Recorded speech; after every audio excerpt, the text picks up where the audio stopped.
tell me, what was your favorite part, or what has been your favorite like part of the program? What's made the biggest difference for you? Probably check-ins and just like feedback, like regular, because even if I have like a funky week, it's like it's still there the next week to like get back to it.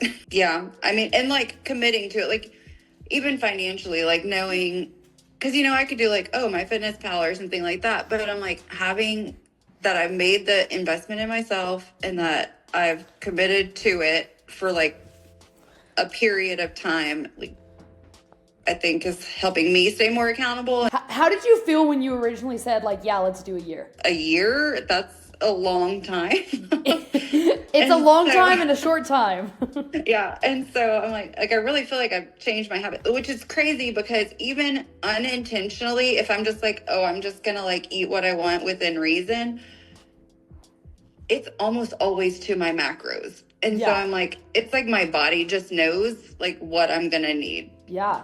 So since having like developed that understanding of your macros, having tracked it and really begin to understand it, how much more do you feel like you know about your nutrition now than you did last year? I mean, like self-reflection, I know I was under eating, but I was also not getting near enough protein, and I was probably consuming a lot more fats than I realized. So like to me, it's kind of a balance of, okay, I had grilled chicken and vegetables, and I'm like, well, I know that that's not going to be any fat and it's not going to be a lot of carbs. So I have to kind of like balance that out. So, I mean, but it's almost like instinctual at this point. So I definitely feel like I know a lot more about where, like what I need to do to kind of like balance all of that throughout the day. What are you most proud about over this last year for yourself? Like, what are you proud of? I think just like staying consistent. Like obviously it's not like a linear, it's like overall the trajectory is in the right direction. I know I'm down 55 pounds and that's literally what Graham weighs. So I'm like, I lost a 6-year-old. That's you amazing. Lost a Graham.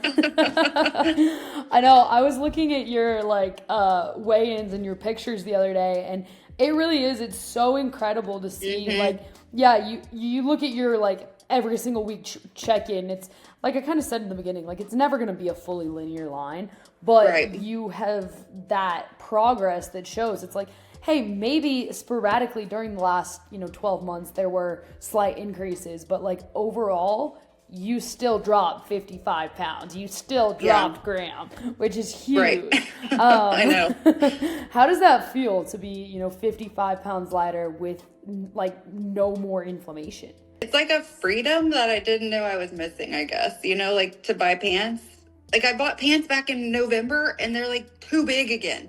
And I'm like, oh, this is getting expensive. But like I don't hate the way I look in pictures anymore. I don't feel as puffy and like I'm like, oh, I actually have wrist bones. What?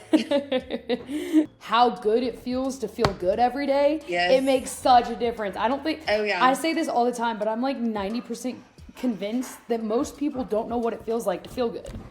Oh, I agree. I don't think people realize how bad they feel until they feel better. And then they're like, oh, wait. How would you describe the current version of yourself compared to where you were when you started? Well, I would definitely say I feel more energetic and like able to, not that I couldn't be involved with my kids, but like sitting on the floor playing Magnetiles or running out in the yard with Graham. Like before that was like so uncomfortable on my body. Not that I couldn't, but it was just like nowhere near as enjoyable. So I would say that's definitely improved. Yeah. I feel better about myself. Like I'm not as worried about like, what do I look like in a picture? Because I'm mostly happy with the way that looks. Like I feel better in my clothes. I feel, I don't know. I just feel better overall for sure. Yeah. And I'm not mad about it. Absolutely. How were you feeling physically and mentally at that point last year? So I would have like good days and bad days. As far physically, let's start there. I would have like good days and bad days. I, again, with like the lipedema, like one of the side effects of it is just like as the day progresses, like your legs feel more and more heavy. And so like I would just be exhausted because my legs would feel so heavy at the end of the day. And that was miserable. But it would start like, you know, I'd feel decent when I got up and then I'd start feeling worse. Yeah. And so it just kind of was like a drag like on my whole body. You know, I'm just like, oh, I'm already tired. I'm hurting for no apparent reason other than just living normal life. And then Yeah. I can remember like I think I think I've said this like 100 times, like I can squat down and I like feel better and it's not hard to get back up. But I think part of that was just like fluid buildup in my legs too. Yeah. And it was like bending a balloon in half is kind of what it felt like. And it feels so tight, like trying to squat or cross my legs or anything like that. And so I think it just still blows me away. Like, oh, I can actually, you know, obviously have like a lot better range of motion and movement now than I did. So if a friend were to ask you whether or not this was worth it, what would you say? Oh, I've told people all the time. Yes. I'm like, yes, just do it. Like if you're considering it, do it. Like it's worth the investment. It's, you know, when you break it down, it's like eating out a couple of times a month or whatever, you know, so just, yeah 100% go for it.